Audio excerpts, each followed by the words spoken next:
Una sugerencia para cuando usted tiene sueños lúcidos.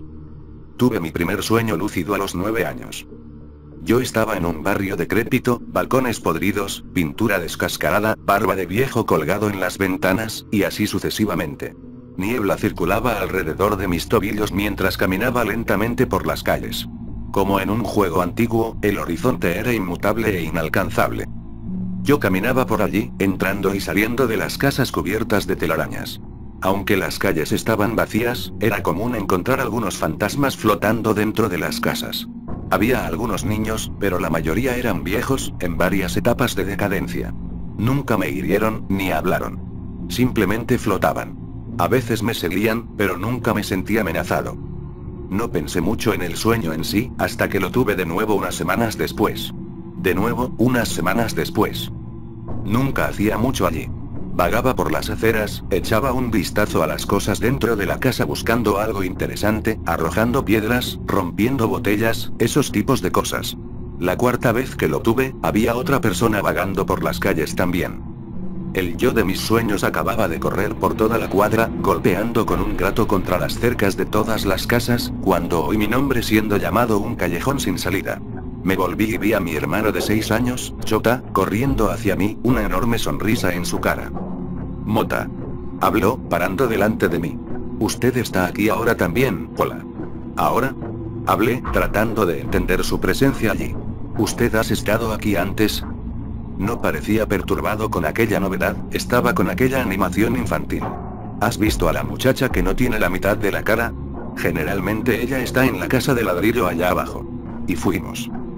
A la mañana siguiente, antes de hablar cualquier cosa, Chota y yo compartimos miradas inciertas en nuestra habitación compartida, confirmando que no solo soñamos con lucidez, pero estábamos de alguna manera compartiendo un sueño. En nuestras mentes ingenuas, jamás pensamos en contar a alguien. A pesar del miedo a ser llamados locos, todavía estábamos amando la posibilidad de la magia y nuestro secreto. A lo largo de los años, Chota y yo esporádicamente soñábamos sobre el barrio brumoso y sus habitantes fantasmagóricos. A veces, yo estaba allí solo, y a veces Chota estaba conmigo. Generalmente, nos quedábamos un poco más valientes cuando estábamos juntos, nos aventurando en sótanos y sótanos oscuros para buscar a los fantasmas más espeluznantes. Los fantasmas parecían ser siempre los mismos. Con el paso de los tiempos, llegábamos a reconocerlos y dábamos apodos. Había la mitad cara, la mujer en descomposición. Un niño, goteando agua, que llamamos niño ahogado. El viejo de los huesos, una figura de esqueleto, que solo sabíamos que era una figura masculina porque vestía una figura curta y doti tradicional. Y el hombre manco, un fantasma que se deslizaba inclinado hacia el lado de su pierna destrozada. Cuanto más viejos nos quedamos, y, para ser sincero, cuanto más juegos de videojuegos jugábamos, empezamos a aburridos de nuestro sueño en el barrio nebuloso. Comenzamos a cazar los fantasmas, experimentando como maneras de dominarlos. Esto se ha convertido en un juego para nosotros, como una buena partida de Xbox, solo que mientras dormíamos. A veces, hacíamos estrategias complicadas para encontrar armas, estableciendo una base de operaciones y eliminando los fantasmas de ciertas casas para que pudiéramos asumir el control. A veces, solo andábamos por allí, destruyendo a quien pasara por nuestro camino. Los fantasmas empezaron a venir hacia arriba, gritando y murmurando. Nunca duraron mucho. Algunos golpes con un pie de cabra o una tabla de madera, y ellos se disiparon en la misma niebla extraña que llenaba nuestro mundo de los sueños.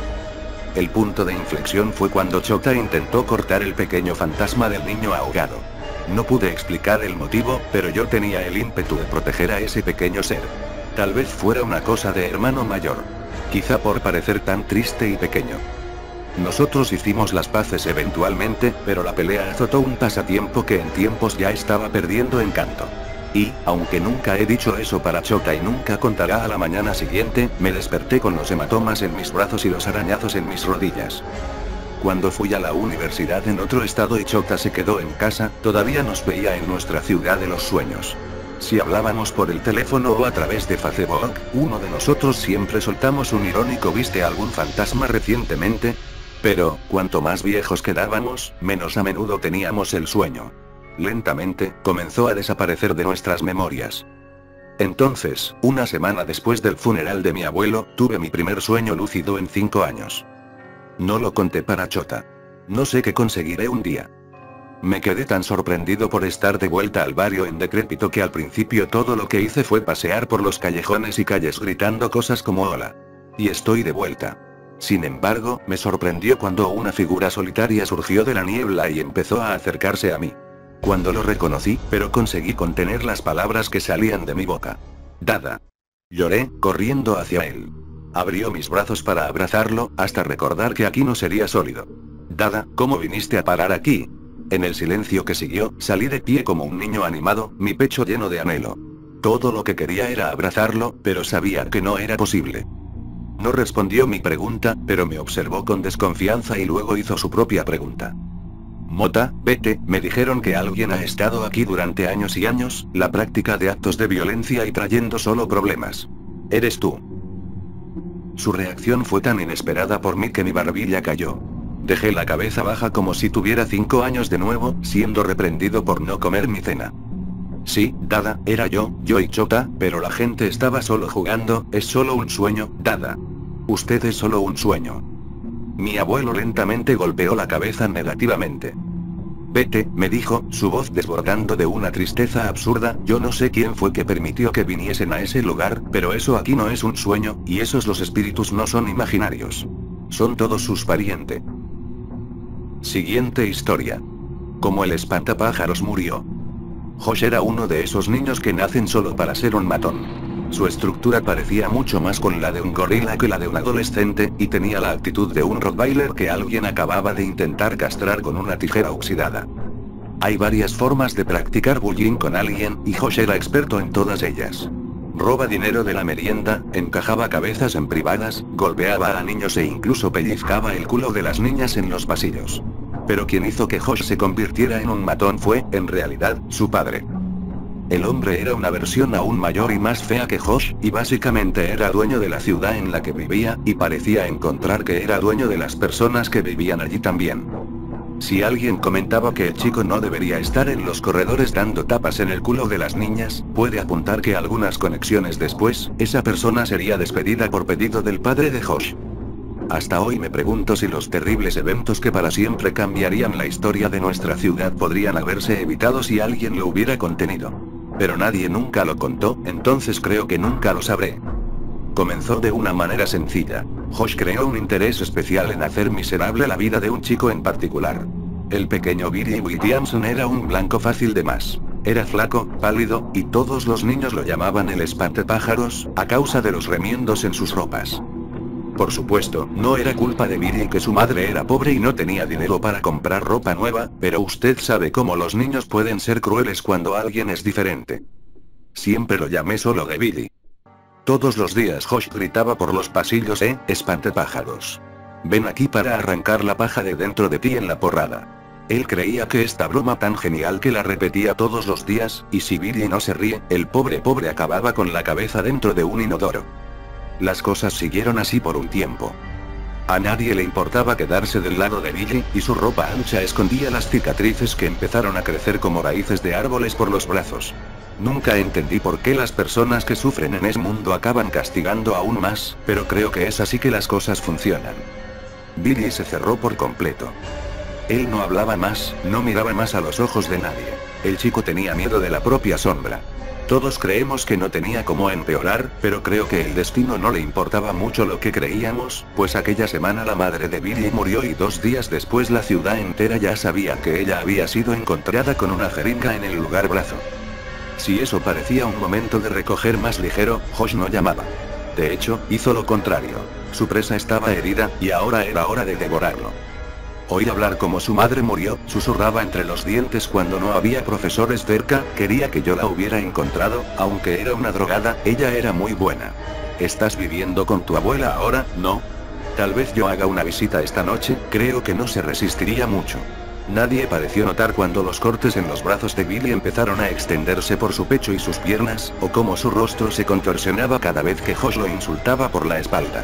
Nadie pareció notar que él escribía en su diario que le encantaría robar el arma de su abuelo y acabar con eso todo a su manera. A veces usted ve en los noticieros reportajes sobre adolescentes como Billy y se pregunta si nadie interfirió, como nadie percibió lo que estaba pasando. La respuesta es muy simple. Es mucho más fácil fingir que no ve. La verdad es que la gente no mira los hechos porque tendrían que preguntarse por qué no hicieron nada por tanto tiempo. El último día antes de ocurrir, Josh había acorralado a Billy después de la escuela, golpeándolo hasta que su vida se quedaba por un hilo.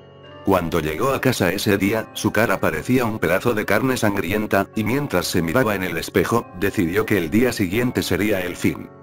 Entró de finito en la habitación de los abuelos y cogió el viejo revólver del abuelo, que quedaba debajo de la cama. No sabía dónde había más balas, pero sabía que la abuela la mantenía cargada si alguien invadiera la casa. A la mañana siguiente colocó el revólver en el pantalón y se escondió con una camiseta ancha. Él no comprobó si realmente estaba cargada. En la realidad, ni quería saber. Pero aún no apretó la mandíbula con determinación y tomó el autobús.